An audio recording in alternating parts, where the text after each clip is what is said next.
ಇದೇ ಪ್ರಕಾರ ತುಂಗಭದ್ರಾ ಗೇಟ್ ಕಿತ್ತು ಹೋದಾಗ ಅಲ್ಲಿ ಮುಖ್ಯಮಂತ್ರಿ ನೀರಾವರಿ ಮಂತ್ರಿ ಎಲ್ಲಾ ವಿಸಿಟ್ ಮಾಡಿ ಅದರ ಉತ್ತರ ಕರ್ನಾಟಕ ನಿರ್ಲಕ್ಷ್ಯ ಮಾಡ್ರ ಇದೊಂದು ಉದಾಹರಣೆ ನಮ್ಮಲ್ಲಿ ಬಂದು ಇಲ್ಲಿ ಅದನ್ನ ಕೇರ್ ಮಾಡಕ್ ತಯಾರಿಲ್ಲ. ಇದರಿಂದ ರೈತರಿಗೆ ಸಾವಿರಾರು ಕೋಟಿ ಹಾನಿಯಾಗುವುದರ ಜೊತೆ ಒಂದು 10-20 ನಗರಗಳು, ನೂರಾರು ಹಳ್ಳಿಗಳಿಗೆ ಬೇಸಿಗೆ ಒಳಗೆ ಕುಡಿ ನೀರಿನ ಸಮಸ್ಯೆ ಆಗುತ್ತೆ.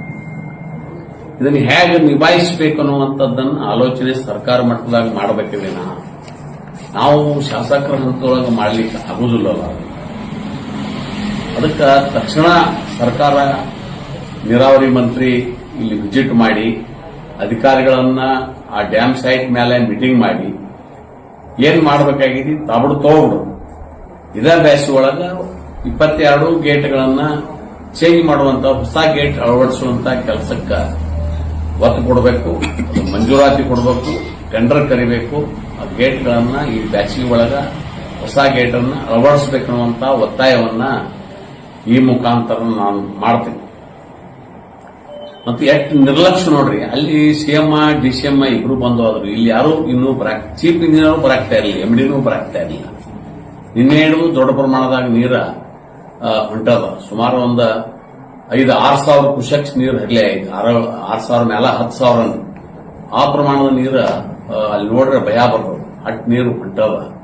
ಇವ್ರಿಗೇನು ಅರಿವು ಬೇಕಲ್ಲ, ಇಲಾಖೆಗೆ ಮತ್ತು ಸರ್ಕಾರಕ್ಕೆ ಏನಾದರೂ ಒಂದು ಜಾಗೃತಿ ಅದಾನ, ಇದು ಕಾಳಜಿ ಅದಾನ ರೈತರ ಬಗ್ಗೆ, ಈ ಕುಡಿ ನೀರಿನ ಬಗ್ಗೆ, ಕೃಷ್ಣಾ ನದಿ ಬಗ್ಗೆ ಏನು ಎಳ್ಳಷ್ಟು ಕಾಳಜಿ ಇಲ್ಲ.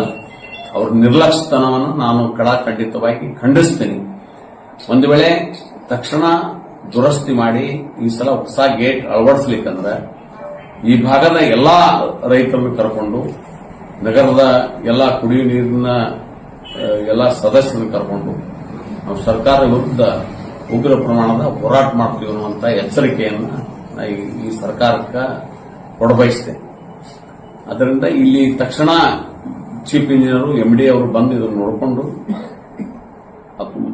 ನಮ್ದು ಒತ್ತಾಯದ ಇಲ್ಲಿ ಉಪಮುಖ್ಯಮಂತ್ರಿಗಳ ನೀರಾವರಿ ಮಂತ್ರಿ ಇಲ್ಲಿ ಬರಬೇಕು, ಬಂದು ಏನದ ಅದನ್ನ ನೀವು ಇಲ್ಲಿ ಬಂದು ವಿಸಿಟ್ ಮಾಡ್ರ ಅಧಿಕಾರಿಗಳ ಮೇಲೆ ಒತ್ತಡ ಬೀಳುತ್ತೆ ಮತ್ತು ನಿಮಗೆ ಸಮಕ್ಷಮ ಕನ್ಫರ್ಮ್ ಆಗ್ತದೆ ಯಾಕೆ ಬಾಗಿಲು ಕಿತ್ತು ಹೋತು ಅನ್ನೋ ಅದನ್ನ ಮಾಡಬೇಕು ಅನ್ನುವಂತ ಒತ್ತಾಯವನ್ನ ನಾನು ನೀರಾವರಿ ಮಂತ್ರಿಗೆ ನಾಳೆ ಬಂದ ತಕ್ಷಣ ವಿಸಿಟ್ ಮಾಡಿ ಒಂದು ಸಭೆ ಮಾಡಿ ಆ ಗೇಟ್ಗಳಿಗೆ ಆರ್ಡರ್ ಕೊಟ್ಟು ತಕ್ಷಣ ಒಂದು ಎಮರ್ಜೆನ್ಸಿ ಟೆಂಡರ್ ಮಾಡಿ ಈ ಬ್ಯಾಚ್ಗಳೊಳಗೆ ಹೊಸ ಗೇಟ್ ಅನ್ನು ಅಳವಡಿಸಿಕೋಬೇಕು ಅನ್ನುವಂತ ಒತ್ತಾಯವನ್ನ ಈ ಭಾಗದ ಎಲ್ಲ ಪಟ್ಟಣ, ಎಲ್ಲ ಗ್ರಾಮಗಳ ಮತ್ತು ಎಲ್ಲ ರೈತ ಬಾಂಧವರ ವತಿಯಿಂದ ನಾನು ಒತ್ತಾಯ ಮಾಡ್ತೀನಿ.